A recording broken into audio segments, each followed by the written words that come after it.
I press the button. Do I have auto start on still? I do have auto start on still. Oh well. But don't say anything you don't want everyone to hear. Okay. I'm personally open with my fans, so Hmm. It's not what our DMs say. I I accidentally streamed I clicked start recording instead of start streaming instead of start recording the other day. That's my fucking nightmare.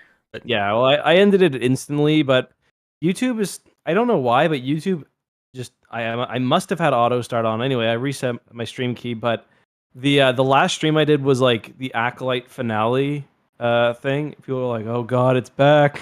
Like it wasn't that come on. That bad. I feel like while it was airing, neither of us was that like we were both. No, exactly. I mean, I'd like exactly. I don't hate it. I just didn't like it that much. Yeah. Like if you actually listen to what you, me, and Alex all said about it, we were saying very similar things. Yeah, But it's true. anyways, welcome everyone. I'm gonna restart that so when you upload it, you can just chop out what we were talking about, and you can have like a clean intro. Okay, Let's do that. sure. Hello there, everyone. Welcome to TapCaf Transmissions, the only Star Wars podcast where we're going to be cracking open some cold ones tonight based on the content of Star Wars Legends New Jedi Order Force Heretic 3 Reunion. This one's been a long time coming, but we're all back. I'm back. We're all reading the end of a trilogy, which is almost the end of non-octupleology. I'm not sure what you call a 19-book series. Yeah, I don't know. But yeah, we are almost at the end, and yeah, the only podcast drinking, talking Star Wars. I feel like that scene of What do you mean Tahiri. drinking? Well, what do you mean? I've got beer on the go. Okay, well, I don't know. It just seems like that came out of nowhere. You just said yourself the only one's drinking. No, I said cracking open a cold one. Did you not read the book? We're killing some roll-ups. Oh yeah. Okay, fair enough. Okay. I was gonna say though, I gotta have like a moment like Tahiri where my inner alcoholic and my inner non-alcoholic fight and embrace like our one true identity. Julian from Trailer Park Boys. Yeah, exactly. No, he's like pure Tahiri. Like he's like the Urena? Yuuzhan Vong. Yeah. Yeah. Arena, yeah. It's I don't know how different like JP Tremblay is from that's his name, right? Yep. I don't know how different he is from Julian, whether there's like them unifying would be that different from either of them, but maybe that's part of him that exists. This is something we need to bring up on our Trailer Park Boys podcast. But any Star Wars news before we get into our book discussion for the week? It's been so slow. So there is something that's like not quite Star Wars related, but Okay. I just briefly saw it on Twitter before, and I think it's incredibly dumb. Bother. Okay. The studios talk. This is from Discussing Film, so it's almost certainly fake, anyways. But studio heads discussing, fan focus groups to go over ideas. Oh yeah, before. I saw Like, that. don't fucking do that. That's stupid. Yeah, they're like, let's get the hardcore fans in the focus groups. Like, let's see how long until a slur comes out. Like, God, that's not. It's not a good idea. It's the ultimate let's just take it to the next point. Let's have the focus groups evaluate 6 different AI scripts and choose the one they like the most, and then just make it like that. And that's why, I've always said, I'm not a huge fan of The Last Jedi, but I would prefer it any day to fucking color by numbers, design by fan nonsense. Yeah, like there's no point even watching or reading anything at that point. But Cody Johnston he retweeted it with the picture from The Simpsons when they're doing the focus group research with like the kids' toys. Yeah. So you want a realistic, down to earth show that's completely off the walls and swarming with magic robots? Yeah, yeah, yeah, But it okay. That I just wanted to complain about that briefly. But yeah. It's just yeah, I we're in a dark era. Like it's pretty clear Star Wars Outlaws also hasn't done very well. yeah, And like which I'm not really surprised by, but like one of the things Ubisoft came out because like it seems to have completely changed, like disrupted Ubisoft's release schedule. They're like, hey, maybe we shouldn't make games that are like kind of half baked. Good yeah. call. I mean, what I saw with that was like, Well, no, I was uh, gonna add. Yeah, sorry, continue. well, it's more like they pour a lot of money into these games. I don't know that it's necessarily that it's half baked. It's that like so many games are trying to be the everything game. And I think that Yeah. was my biggest problem with Outlaws was that like I don't know what its thing is, where it's got all this stuff that it does like decently well, but nothing that kind of blew me away about it. Like there was nothing that I could point to where I'd say like this is what you need to do in this game. Hmm. And I feel like there's a lot of games like that they don't know what their core gameplay loop is that's supposed to like keep people in. And as a kid, like if you told me here's this game where you can spend a bajillion hours doing all these different things, I'd probably be like, "Oh, that sounds amazing." Like even at that point, I don't know how much time I actually would have spent playing it instead of just thinking like it's sounding like the thing I want. But if I think about what I actually spend my time playing when I do play games, it's usually I find a game that's good at one specific thing and I play the shit out of that until I'm bored of that specific thing. And Or that's probably cheaper to nonstop do. Empire, or yeah. Okay, well there's a different thing going on there where my ability to have a career is entirely tied to that and I can't break away. Um, yeah. So you're right about that. I was just gonna say they released a statement being like, we're just reiterating that we're trying to make fun games, not push a narrative. Yeah. Like, what narrative is there in like the only like it's pretty bad when the only narrative is woman ugly. Yeah, like it's so And, like like she's one of the most yeah. yeah, so many fucking online narratives are dominated by the same angry people who jump from fucking dumb bullshit to dumb bullshit, complaining about K-Vest not being hot enough, and then like some person playing in their own fucking Warhammer game where they've painted their own personal minis with rainbows. Like, what the fuck is wrong with these people? Get a real problem. Yep, it's true. All right. On that happy note, any other news for the week? It's been slow. I saw they're doing a new Bad Batch graphic novel set during the Clone Wars. They're relaunching the what's the name of the graphic novel? I've never actually read them. They used to be, I think they were comics previously. Now they're graphic novels. I'm trying to think of the name of it. Is it just Republic? No, it's like I just did a video on it. Bad Batch. Oh yeah, the title is really funny. So it's a new Dark Horse miniseries.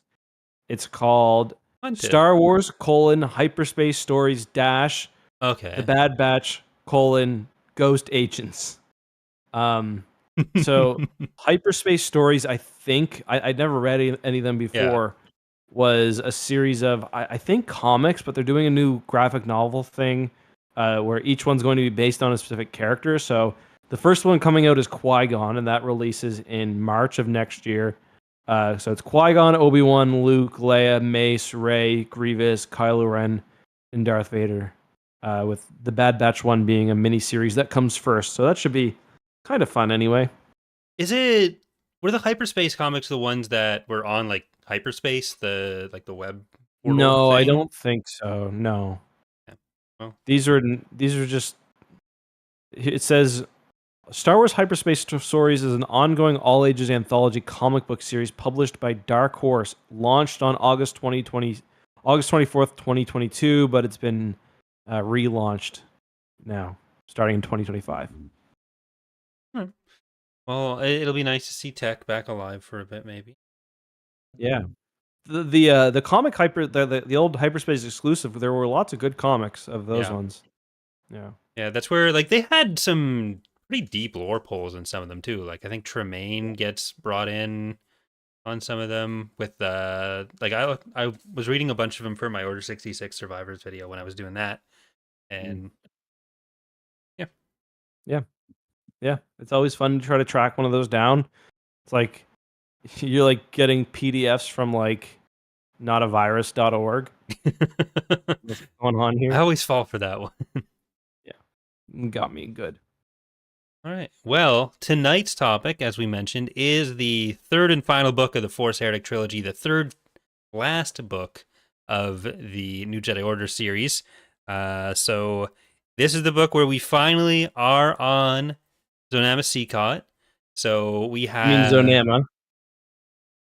well, yeah, we don't know what Jason was doing in some of those interstitials, right?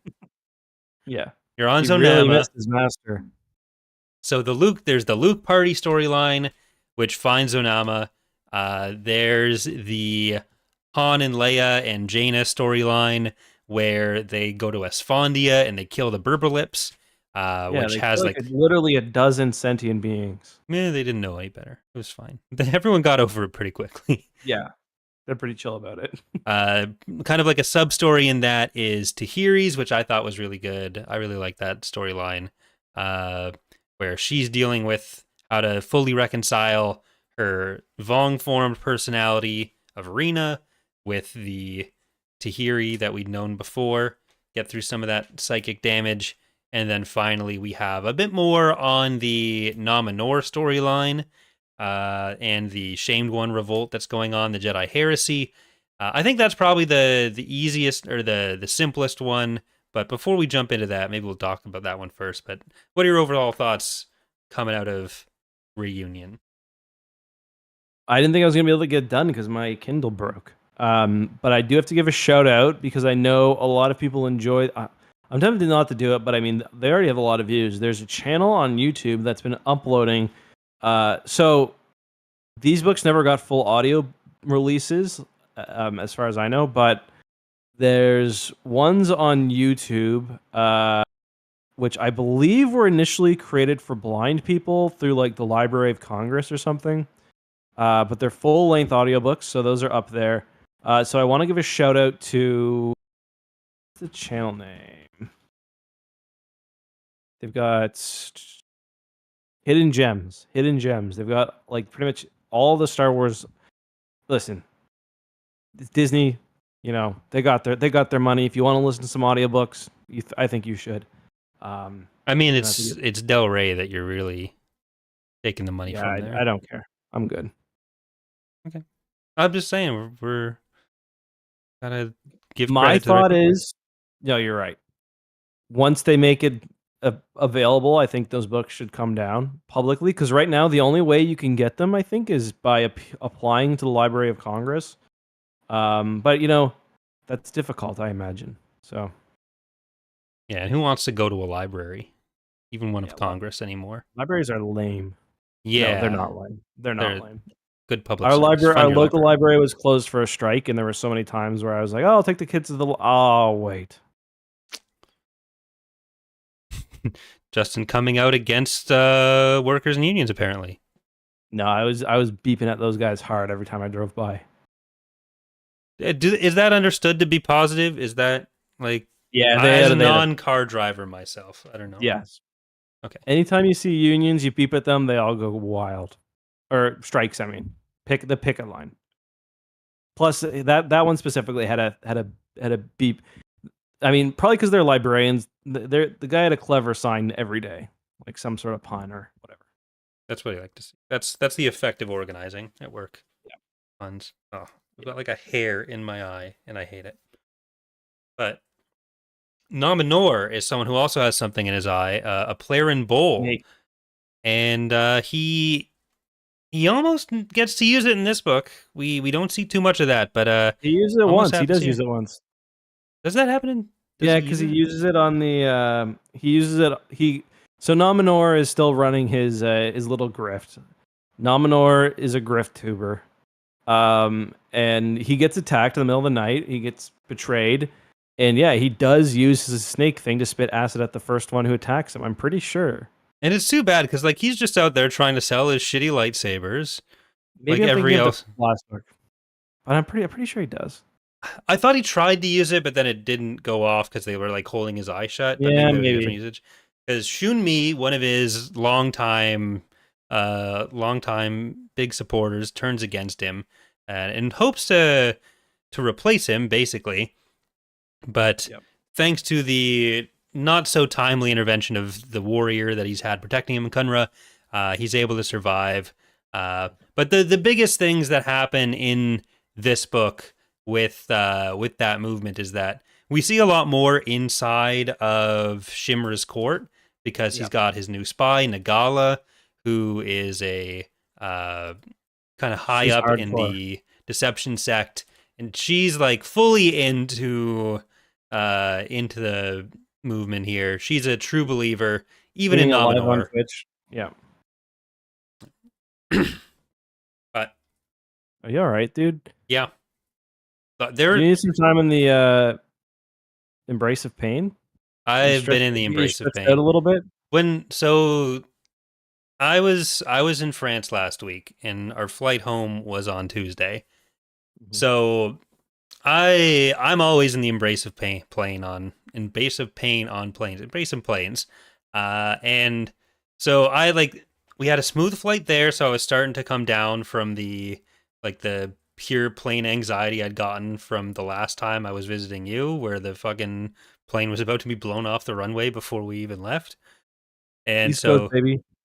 so it was smooth flight there.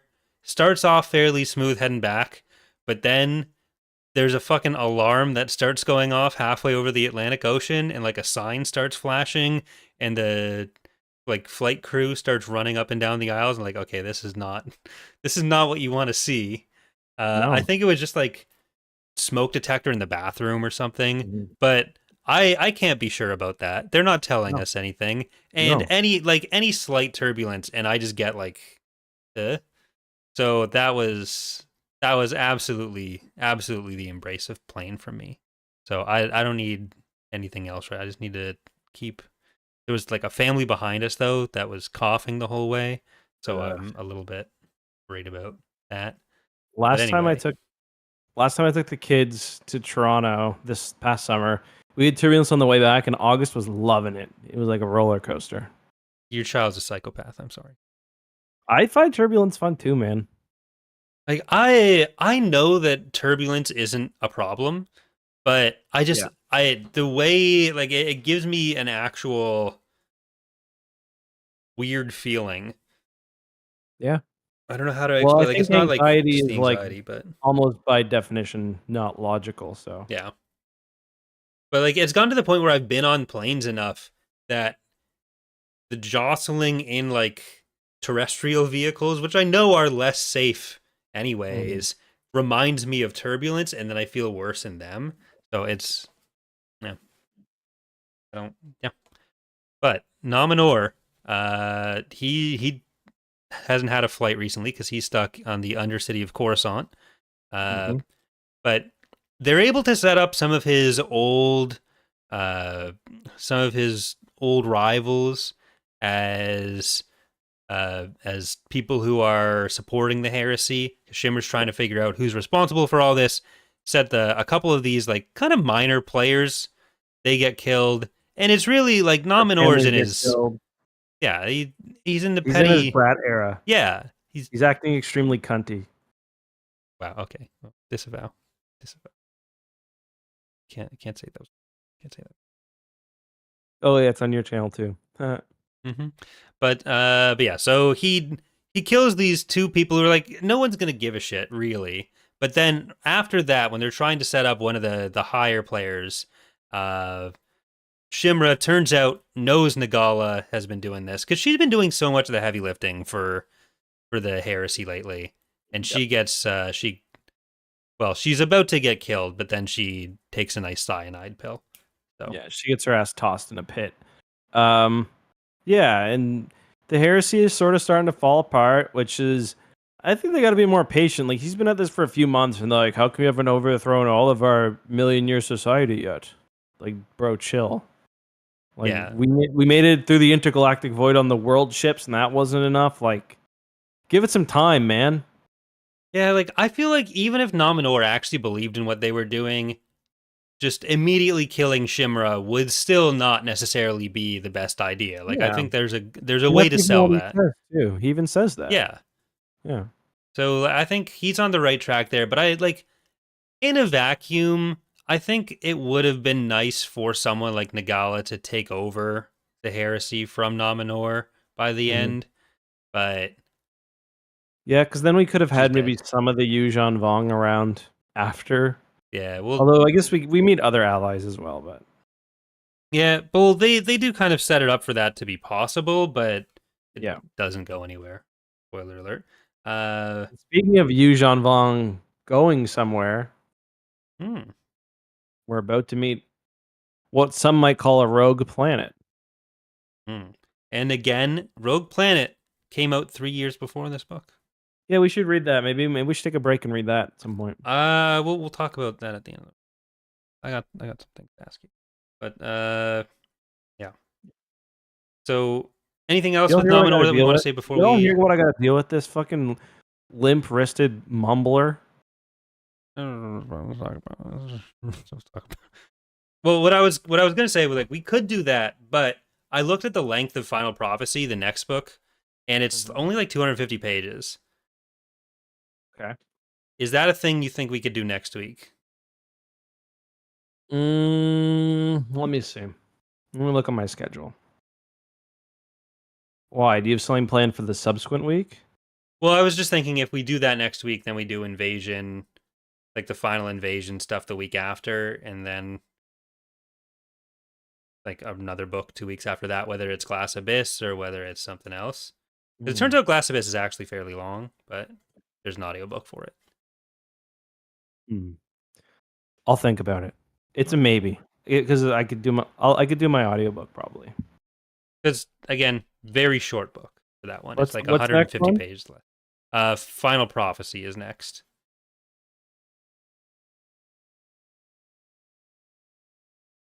Okay, just keep talking. Just keep talking. Okay. Well, so with Nominor, like again, nothing really has happened yet. Like we're still kind of in the build up for where the heresy is going to go. Uh, which like I think thematically this book works really well and how it ties like so many of the things together that are going on with everyone. Like there's uh probably the zenith of the how can people learn to get along kind of thing that we've been dealing with throughout the whole series, where like Tahiri and Rena need to like meld together to bring the Yuzon Vong stuff together with the known galaxy stuff. The heresy is kind of doing that within Vong society. We have Luke and Jason kind of confronted with the question that they've had with the Jedi the whole time of like, when is aggressive action okay? Is it ever okay? And how can Zonama Sekot help? Like, do they want her to just come in volcanoes blazing, or is there something else that can go on here with Magnetosphere yeah blazing. Magneto, just like the X-Men Magneto Yeah. is blazing. Yeah. And they But go different directions too at the end. yeah, but Yeah. like they're really addressing those questions in a way that, again, not to reignite all the complaints of us spoiling stuff, but like I feel like the end of the series doesn't really deliver on a lot of what these books are setting up, spending a lot of time to set up these kind of examinations of. And I do think that's Yeah. a bit disappointing later, which like I ended up really liking these books, even though I was kind of dreading them because not dreading, but I wasn't looking forward to them all that much because they are super long and I didn't remember liking them all that much in prior read throughs. But I think I think this may have been one of the better chunks. yeah. Even chunks anyway. Like I like the enemy lines duology quite a bit. Um but yeah, like these ones are all solid, I thought. Yeah, like the way I kind of remembered them was that they don't deal with the war as directly as much, and they were so No. focused on setting up Zonama Sekot, which I don't like as a resolution for it, how it actually played up, or how it Yeah. actually played out. But the way it's presented in here, the way they're setting up like some of what those central conflicts in the war have been, the possibility of like learning what the Vong were, learning what Zonama Sekot was, learning what the Jedi are supposed to be. Like I think all of that stuff is set up in a way that really works here. And as kind of like wonky as the Tahiri like two personalities to become one Yeah. situation is, like I think it's handled well, and I think it sets up like an interesting examination of like why Tahiri was feeling the way she was. Like it's a good look at Tahiri's grief, which I guess we'll jump over to that now, where Tahiri and Rena have been kind of fighting against each other. They're put in the coma at the end of the last book, and now they're kind of inside Tahiri's mind with one last fight. And the resolution of that is that they like literally meld all their bones and shit mashed together, and they form like new Tahiri who like brings together all of their experiences, the whole Vong shaping stuff. They're a new personality that's not entirely Rena or Tahiri, but it Yeah. talks. Yeah, no, that was an interesting moment. It's still pretty cheesy of an idea, like at the end of the day. Yeah, And then I thought like the execution was a little cheesy as like afterwards when she comes out and she's like this, she's like ordering people around and like she's she's fully embraced her Vong and her Jedi side. And I just was kind of thinking like I don't know how when I think of Tahiri later, I don't see that part of her character it continued. doesn't. Yeah. Yeah, yeah, which is a bit of a shame. And it also it does at times feel like a bit too perfect of a resolution for me, I guess. Um, but it's not the end of her story either. She's got lots of pain and suffering to go through. Yeah, gee, things don't work out well Things for her. don't go well for Tahiri if you haven't read Legacy of the Force. But I think like as cheesy as it is, I think like the examination of like how she's feeling and why Mm. is done really well, and I think that's what Yeah, really sells it for me. yeah. Even if like the Digimon like merge evolution is a little bit stupid, and then like Soldier Tahiri immediately after, it doesn't really feel totally in line with either Rena or Tahiri. Like it doesn't Red seem like Myotis theory. what yeah, doesn't seem like what either of them would do. But Yeah, where it's like it's to hear it reminds me of in Greece, like at the you've ever seen Greece before? yeah, when John Travolta and Olivia Newton-John kind of merged together into one, and Well, sort of. At the end where she comes out wearing the leather jacket, yeah, I forgot what she says. She's like, "And what about it, stud?" or whatever. Like that's basically Tahiri, and then she comes out. She's like smoking a dart. Uh, she's like racing cars. She's like, "What about it, stud? Hit the Yamos. Come on." yeah. Oh, that's So she does end up like tricking Vorik, the Pellion's Vong nemesis, into like comic, allowing a her very to. comic long nemesis as well. Yeah, He he's too literally, much. yeah, he calls like when he's defeated. He's like, Brrr. It's like FaceTime call. God damn it! Like he's calling again. Yeah, okay. You'll never beat the Vong. Yeah, it's like a Star Fox villain. It feels like Pellion and Vorik have been off in their own little corner, doing like old man Civil War reenactments together of just like the cheesiest shit that none of the other generals would really be involved in on either side. Like you don't see. Well, I guess maybe you would see Crafay now do that because he's Yeah, turned into a fucking psychopath on the bridge all the genocide time mode. now. Yeah. Which, yeah, I did. He, You want to talk about political stuff? No, I'm joking. but yeah. So Tahiri does take part in the Battle of Esfandia, which Pelion is also at. This is the latest in the little brush fires around the galaxy that Han and Leia are trying to get to put out. Esfandia is one of the galactic relay locations. That's kind of it and Generis are the ones that have gone down in there. Part of why the expedition in the unknown regions conveniently can't contact anyone in the known galaxy while they're doing what they're doing. Han and Leia do almost commit genocide on the way in. They're because the Little genocide. Esfandia is a planet that doesn't have a sun anymore. All of its warmth comes from within, from the core. So the life that's on it is a little fragile, and they have these like cloud beings that get just ripped apart by ship engines if they're nearby. And Han, he loves his ship engine. He's Yeah, dropping slurs and killing the locals. yeah. He like crushed. I think they say they killed 12 of them. Yeah, it's not great. Like when else does that happen? Like I'm trying to think of like another friendly fire incident like that. Well, I guess like I was gonna say Akbar with the tower the when he vortex, crashed yeah. But the beam into it. that was like you kind of know that's going to happen if you crash into the fucking what is it, Tower of Chimes or Tower of Wind or whatever the fuck it was Tower of called. Wind, yeah. Yeah. But it's this is more like if you've watched Futurama, the problem with poplars, that episode Mhm. where they find the planet that's basically covered in popcorn chicken, Yeah. and then they start eating them, and it turns out to be the babies of Lur's species. I think it's basically Yeah. that, but with Yeah. engines. Yeah. It's it's an anti-car diatribe that they're going on. Funny, I was listening to that part while we were like talking about the car stuff, but that part I thought was so boring when Yeah, they're like in the well, for one, we meet Droma again, and Droma's hanging out for this one, but they spend like half the book just like in a cave, basically. yeah. It's basically it's like a it feels like it's really trying to call back to episode 5, Yeah, for and sure. I don't know. Like I like Droma as a character, but sometimes just how clingy Han seems with them feels a little unearned. Yeah. And Well, it feels like a lot of their adventures happened off screen early on. yeah. Well, spoiler alert again for everyone of like Tahiri at the end of the book saying like, "Oh, I'm sure you'll see him sooner than you think." Go to fucking Droma's Wikipedia page and look at appearances. Force Heretic III reunion. Here he is. Then New Jedi Order Final Prophecy, voice only. Then the final one Yeah, he was is one of the ones who talked to Ray at the end. New Jedi Order Unifying Force, mentioned only. Never comes up again.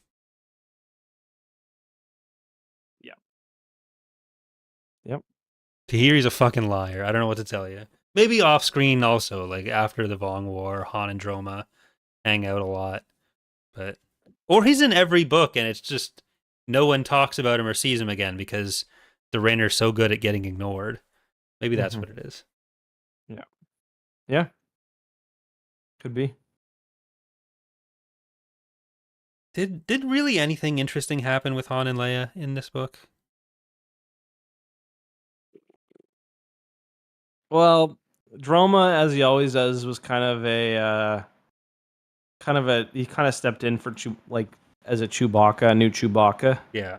and she watched that happen, and kind of she likes seeing her husband like that. But anything else interesting? Not really. No. Like the Pelion stuff and the Jaina stuff and Tahiri feels like the more interesting parts of the Esfondia Yeah. storyline, where like Pelion is there, having been informed by Droma that this is going to be the place to be, and he's feeling still a little apprehensive about working with the Galactic Alliance because they're not quite racist enough for him.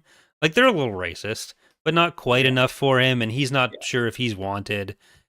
Captain Maine of the Pride of Salonia is withholding information, and he's just kind of unsure about that partnership. So Jaina kind of reinforces it by getting him to really take part in the plan at the end, Yeah. and that was nice seeing them all start to really work Always together. nice to help the elderly get involved out of their homes. Yeah, like Yeah, at that he's point, on Right to Rule also, which is funny.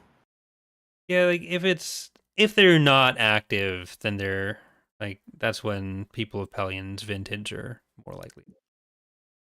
Yeah. They're he's still got another 20 years in him though, bless him. Yeah. Yeah, 15. he's got lots of big battles left. Yeah, it's funny because this is a book where like the scale is really weird too. We always talk about battle scales and it's like there's this massive Yuuzhan Vong force assaulting the planet and the Empire has 2 star destroyers. And they're both old. One's the Right to Rule, which was literally one of Thrawn's ships. I don't know if we know the other one. I don't think Right to Rule Oh, was wasn't it? Oh, I thought it was. because it was Right to Rule is one of like one of the first ISDs Oh, is okay. I what thought it was Pelion one of the ones says. in Thrawn's ship. Well, Thrawn's fleet, I mean. I think Okay. so. I think it first comes up in NJO. Yeah, it looks like it. Either way, yeah, the space battles in this one weren't very good. Yeah, that's kind of the thing with these three books is that the war as a whole, like the actual action of the war, isn't quite so much Yeah. at the forefront because they're all like they even talk about it with one of the plots where like both the Vong and the GA are kind of setting up for a major campaign to end everything, and we're going to get some pretty big battles coming up, but that's not really the focus here. We have like Jag doing his hide in the wreckage, spin, and explode everything maneuver, which That was stupid. yeah, it was kind of hard to follow exactly what he thought was going to If happen and he what like did happen, but took the shell of a Yuuzhan Vong ship and like blew it up into 3 pieces and knocked it into other ships, it was yeah, and then the Dovin Basils were pulling at it, so they were able to fire it. So it just feels a little like I'm not sure how much Jag was necessary for. It was a little to the weirder parts of the Holdo maneuver. yeah. Yeah, it was just, and I also like the Pride of Salonia. It's a Lancer class frigate. Mm-hmm. Like that, I always feel like that should have been a Bothan assault cruiser. Just because of how active it is in taking on other shit. Yeah, Yeah, was like I'm a Lancer's Lancer. hurt. It's like, yeah, I guess it's just kind of an old ass ship, but Yeah, there's still 3 pop and TR. Like that's you ever set a bunch of what's Lancers after their an back? IST? They're like 15. Yeah, closer to that. Yeah. Bigger. 10 maybe. But look, you set a bunch of Lancers against an IST even in the mod and they'll chew them up. Okay, fair enough. But they don't have a bunch, do they? They got one. Well, yeah, you want Star Wars to have more things? Yeah. I've long suspected that Attack of the Clones has more clones on screen in the end than the Kaminoans say are actually ready. Okay. I wanted to do that analysis for a while. I don't know if I'm there with you. How many do they say there are? There's Like what 1.2 million? 200,000 on the that are ready and a million more well on the way or something, right? So more than 200,000 basically. Yeah. On the scene where they're loading up those acclimators, Yeah, I know. I know the one you're talking about. Where even you if can you see like the walker. yeah, like even if you assume that none of them are off screen, I feel like the formations you see plus the crew of the acclimators that you see has to be in that range already. Let's see. Yeah, I mean there are big little groupings there. 1, 2, 3, 4, 5, 6. 51, 2. Yeah, I mean, you know, you might be right. I did write it off at the beginning, but looking at the size of these groupings, those are a lot of men there. 20, 30, 40, 50 in the center. And then there's at least like 1, 2, 3, 4, 5 more lines that you see on the bottom. Like, yeah. And they're like, you can see that goes pretty far off in the distance with the acclimators. Yep. Like, Star Wars does not know numbers. So one Nope. Lancer can take out Vorik's ship easy. Yeah, I'm 6, 7, convinced. 8, 9, 10. 10 acclimators. Just on screen in this one frame that I'm seeing. How many crew is that going to be? Probably like 16,000.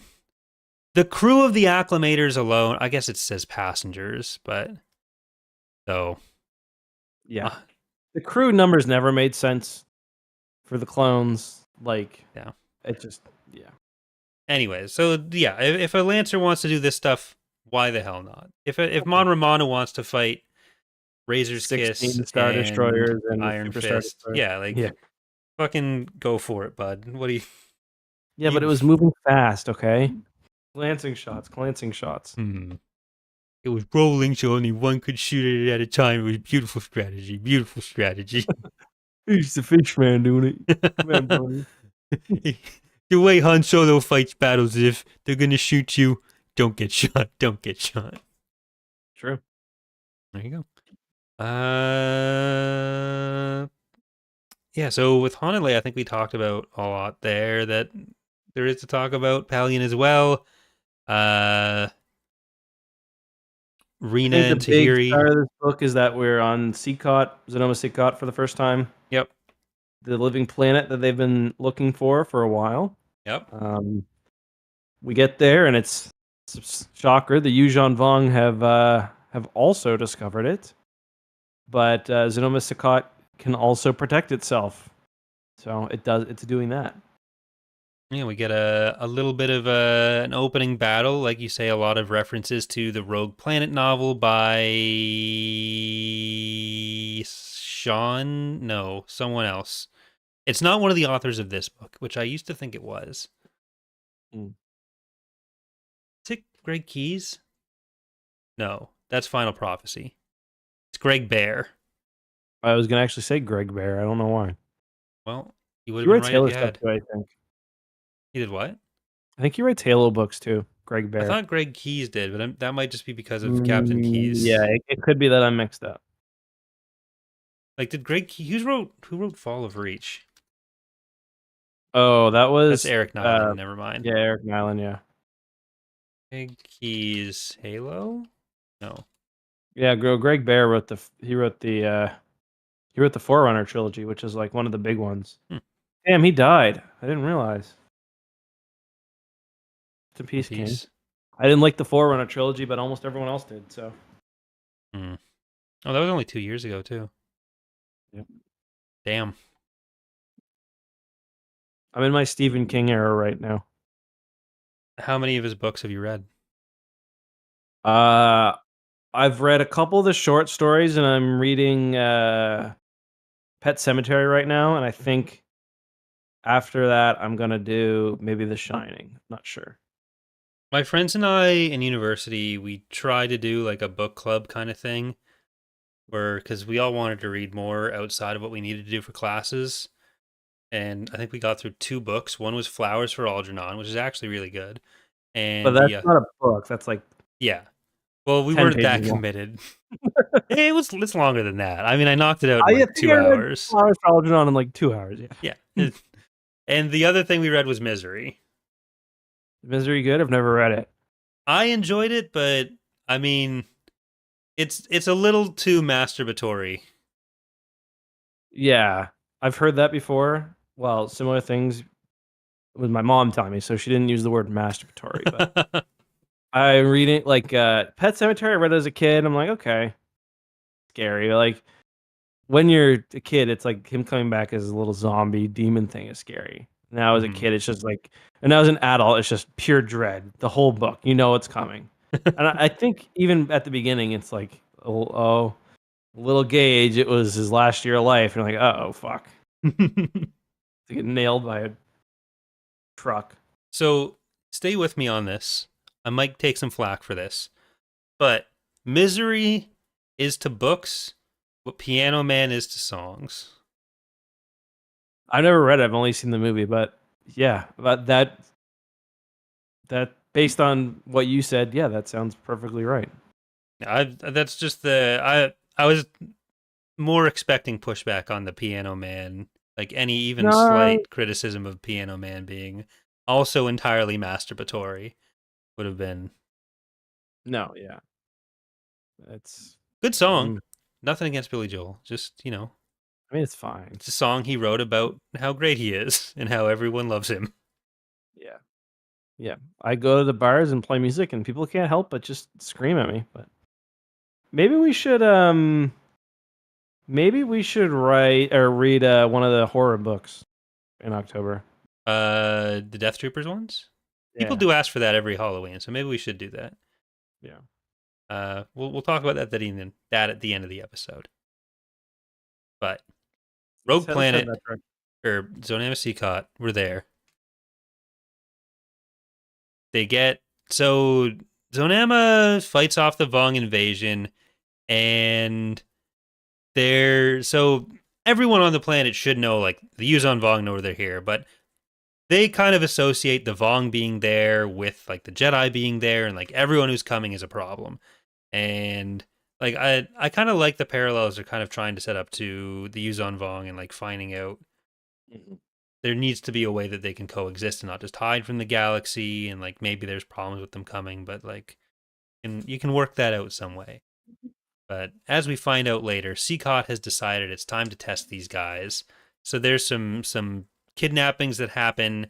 Danny Quee gets kidnapped.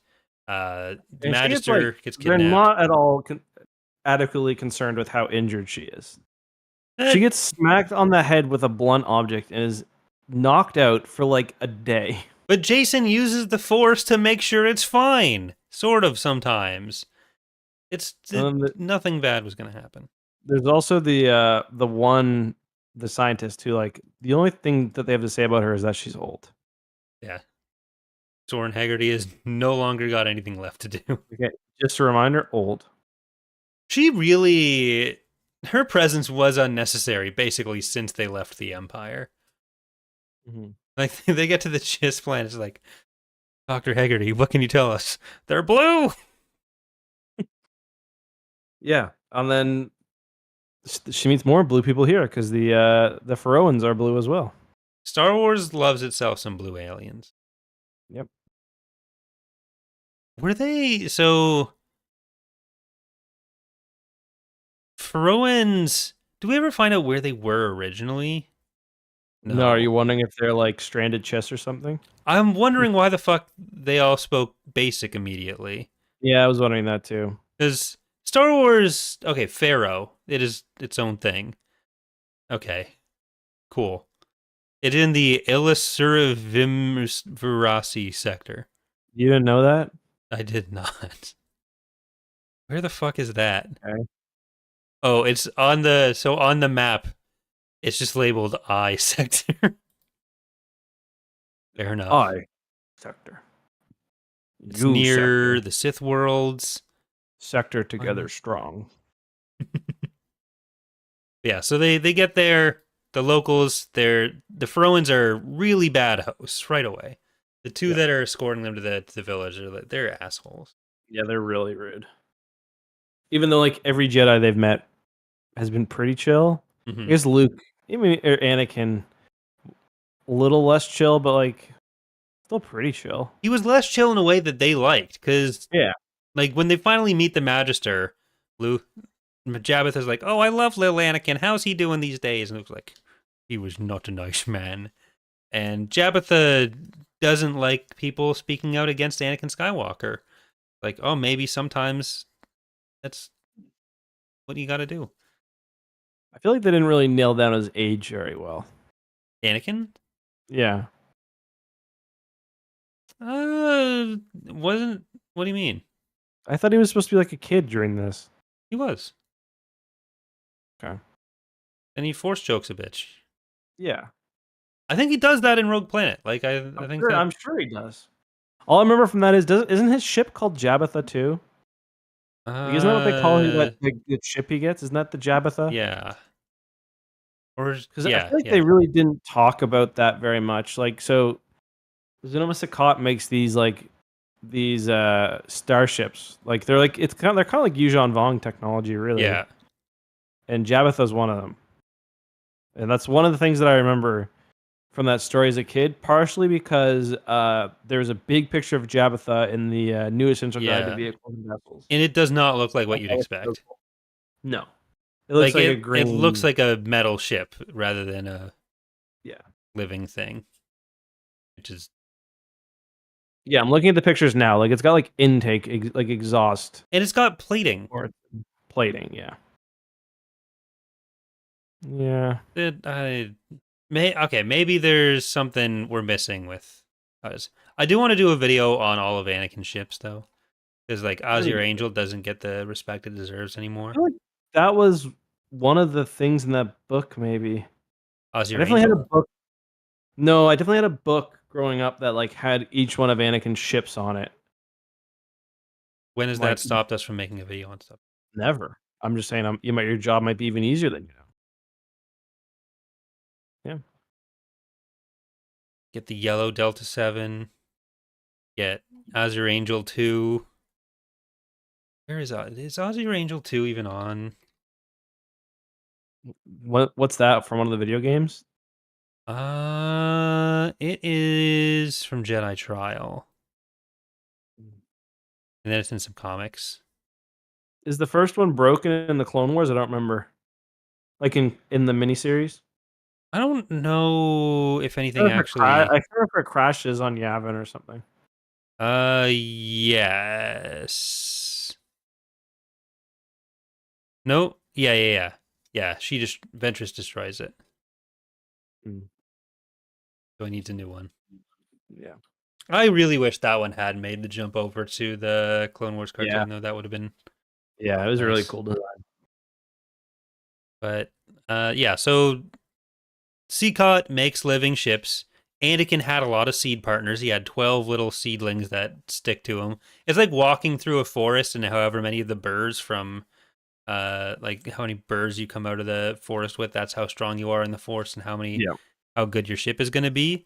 How long you need to also hit your shirt with that thingy, the sticky tape, get them off. Just can't let your dog lick those. They're not No. good. Yeah, no. But yeah, so they kind of start trading their memories of Anakin. Of one side sees him as a fascist dictator, the other side Fair. sees him as a young kid who murders people to defend them. And The most accurate. it's who's to say who's right? But so the kidnapping happens because Senshi is leading a faction of Zonamans, of Faroans rather, who don't want Sekot to deal with anyone from the outside. They want to stay entirely separated from the galaxy. But it turns out So all of not this was in chill, by the way. Sekot's. Yeah, that's what Sekot actually tells them at the end. Yeah. But it turns out this is all at Sekot's bidding, anyways. And so Senshi kind of takes Jason, Saba, the Magister Jabbatha, who's the only person who's able to talk to Sekot for some reason, or the only person who Sekot deigns to talk to, and passed out Danny. So he takes them into this forest of wild boras, which are like tree animals, but this is a malignant sect of them who who want to like grind their bones up to make themselves stronger. And so when Jason's talking to Sekot at the end of like, oh, you were testing us? This was all something you set up? And she's like, oh, no, actually, those trees want to really fuck you up. Could you have done Oh, a that better was job real with that? danger. Yeah. Yeah. No, I I'm didn't not even. very chill, actually. I didn't think it was possible to make them calmer, but hey, you did that too. So good test. Yeah. Sekot's a funny little fucker. But it was pretty cool because the planet's been so mysterious, and I wouldn't say it fully lives up to the mystery, but it's pretty cool. Yeah, it almost feels like the authors were struggling at this point to see like how they could have Sekot make a difference other than being like powerful planet. But like as you alluded to at the start, she offers them the choice after they kind of trade some stories of what their origins might be. Sekot, so there's this concept called the potentium that the Faroans believe in, and that several of the authors started believing in, of like there's no good and bad within the Force, like it's all one thing, and what matters is more your intention than what you're actually doing with it. And Sekot kind of says, well, I learned at that point that isn't true, that evil is a thing and dark side is bad. But she ultimately does offer to join the war directly. And she asks both Jason and Luke whether she could join. And then Jason decides, like, getting an aggressive Zonama Sekot, you could end up with a dark side planet, and that's not very cash money. So That's Jason what Luke says no. thinks too at one point. Yeah, not Like very I nice. thought Luke was really inconsistent in that. Yeah. Well, It's not Luke's. Luke who tells him to call off the fighter, Yeah. If and Luke then had, like, if Zonama had reached out and crushed the Coral Skipper, then Dark Side Planet. but then he's also like, okay, yeah, you can help us genocide the Vong if you'd like. Yeah. And it turns out she would like. But Yeah. Kind of a sick idea, actually. Yeah, so Jason's not super on board with that, but she says, yeah, "LOL, I'm coming anyways." Yeah. He's like, oh well, on your own accord. God bless. God bless. Can't stop you at that point. Yeah. Um. Yeah. It's just I thought that was maybe a little goofy. I thought the Jedi as a whole were a little. I thought they were a little annoying in this. Like Saba was like always 5 seconds. Saba and Mara were both 5 seconds away at any given moment from like killing everyone and Everyone. also themselves. Yeah. Like Like that increasingly becomes who Mara is. Like it's a little bit of who she was at the start, but like that's all she's kind of there for is I the mean, it's bloodlust. extremely who she was at the start, to be fair, And but same with Saba, but like Saba's brought on this journey as being the one most in touch with life. And what that apparently means is wants to touch things that are alive with a lightsaber. yeah. It's like the mildest like fucking inconvenience and Mara's like, I'm Fucking just kill gonna you. kill myself and you and Luke and the children. Yeah. It Yeah. there's like even when the guides were being just kind of rude to them, like Mara and Saba were ready to decapitate Yeah, some like people. or like when they get attacked, which yeah, they're pissed and fine. Mara's like freaking out, like that people had nothing to do with it. Yeah. Like some scared villagers like that clearly have no idea how to fight. Yeah, sorry, we don't have a police force here because nobody ever fights. Sorry. I just want everyone to know I could decapitate everyone in this room within 3 seconds. Yeah. And I'm willing to. Don't I'll test do me it. on that. I'll do it. But I like at least Jason does raise the possibility that like maybe you're able to help in a way that's not going to be blowing everything up. Yeah. So that's nice. But yeah, I still don't know if at this point the authors were super sure on how Zonama Sekot would be involved in like getting that conclusion. But It at would least have been they cool if set some they stuff up. attacked Coruscant, like not just the being there, but like it just like the planet's just like spazzing out and like throwing clouds and shit at it. That would have been so cool. Well, Jason's thinking of whether Zonama Sekot could like tear down everything on Coruscant. Whether And like how build they're shit gonna. for them, which is based. Well, who could get that responsibility? Jason wonders, and eventually, what we know is Jason decides himself with everything, Yeah. always. Yeah. Yeah. Someone's got to do it. But we also the with the Maine and Pelion thing when they do finally beat the Vong, it's through the help of a fleet from the Rin, and it's got some Yep. citizen fleet from Tross vibes because Pelion's like who are we talking to? Who are we working with? And Maine says, it's just people. So Yeah. well, actually says I it's was not like, much more man, than a group of individuals did working together. I was wondering like if I forgot the Maw regular fleet coming in. Me too. That's what I thought it was. Especially because he wasn't in the Chimera. But yeah, I was like, I was pretty sure that was only Legacy of the Force where that was where he brought her back into the fold, but Yeah, I couldn't remember. it's kind of funny retrospectively of like, Gilad, I told you I'd come whenever you need me, but not when the galaxy's at risk. Only with a slight political squabble. Yeah, like we're gonna have another dictator again for a few years. And it Where you might need not me. be one of us. Yeah, Only we're allowed to do that. still a But white dude, like not an alien. Well, it was half an alien. One half was an alien because Sean I thought was a Mon Cala. yeah, She with was. the triumvirate that happened. So yeah, I guess that makes sense. Well, it was just two of them, wasn't it? Wasn't it just Cha and Jason? Well, it turns into the Who's the triumvirate. who's the third one? Uh, Lomas? But then he kills him, right? But once Yeah. don't they declare like themselves co-chancellors or whatever and kill Calomus? Yeah. That was. I think it's the three of them. Then it's the two of them. I think at one point they're made like it's been a while since I read them, but I feel like they're made like fleet commanders or like almost like grand admirals, and then they kill Calomus, but I could be Yeah. mistaken. Like, because don't they? Isn't there a coup? Like, don't they affect a coup against him and then both Yeah. grab power? I thought they were in a triumvirate with him at first, but maybe I'm exaggerating that in my memory. I might just be thinking of the Galactic Alliance triumvirate from later on, but I thought it happened at That's both. where my mind. But yeah, so Zonama Sekot's going to come back with them. The communications have been reestablished throughout the galaxy, so they end with a phone call between the Unknown Regions group and the Esfondia group.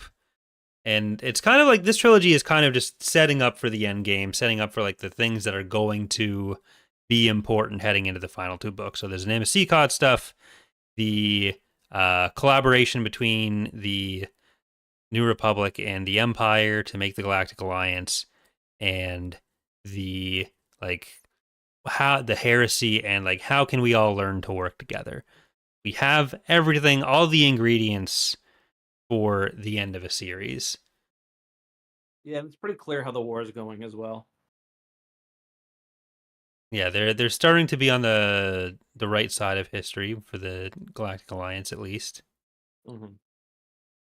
Yeah. But And this was one of the books where like they do this in so much, and like I'd say literally 75% of Star Wars books, where they split the heroes up into two groups, and they coincidentally are dealing with like the exact same thing. well, Not the the exact theme, one in this one, but it's like, oh, they somehow get tied into the same conflict, even though they're off to do two different things. In this case, it's the relay. yeah. Well, it had to conveniently go down for uh for people to not know what's going on with Luke and Mara and them. So, Mm-hmm. Yeah. Yeah, but that's all I've got. I think I like this book though. I'd give it a high C, low B. I'll give it a B. I think. I think that's where I'm landing as well. B for you and B. Yep. Fun So trilogy overall. we both gave Remnant to C, Refugee a B, and Reunion a B as well.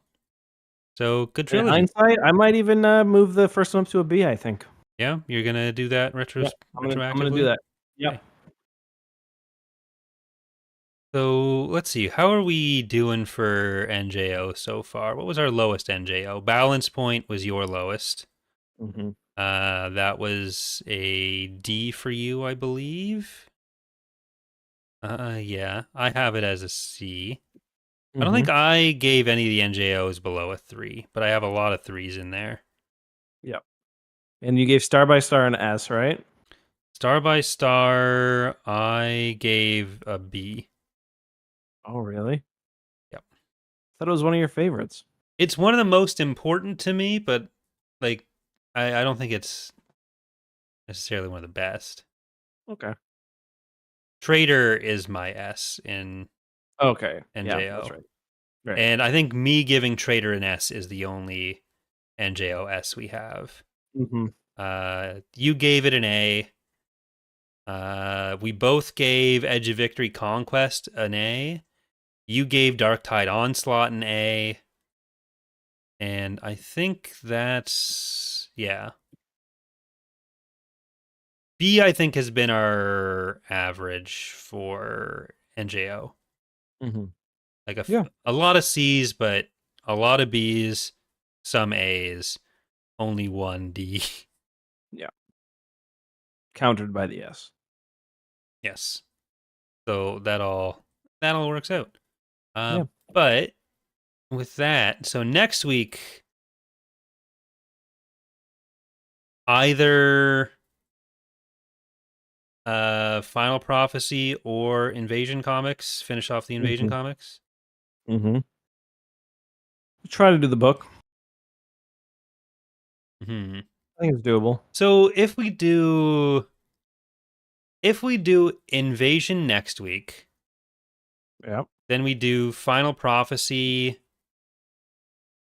the week after, Mm-hmm. then like another comic on the 24th. That could set us up to do Death Troopers by Joe Schreiber on Halloween itself, because that's going to be a unless like you won't be able to do that night because You'll be trick or treating. Oh yeah, I probably won't be able to do that night. We should probably do it the week before.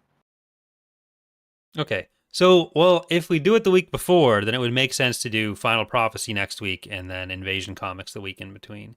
Okay. They're both both of those books are short. 250 Yeah, pages for Final Prophecy and for Death Trooper, so it shouldn't be that bad. Yep, that works for me. All right, so we'll say that now, and then if something changes, we'll let you know. Probably the day of when we announce the episode. But you know, That's the risk. that's the way she goes. Mhm. All right, so that's going to do it for this week's episode. Thank you all for listening. See you next time. Say goodbye to the nice people, Justin. Goodbye, nice people. Bye, Murphy. X2 stream tonight.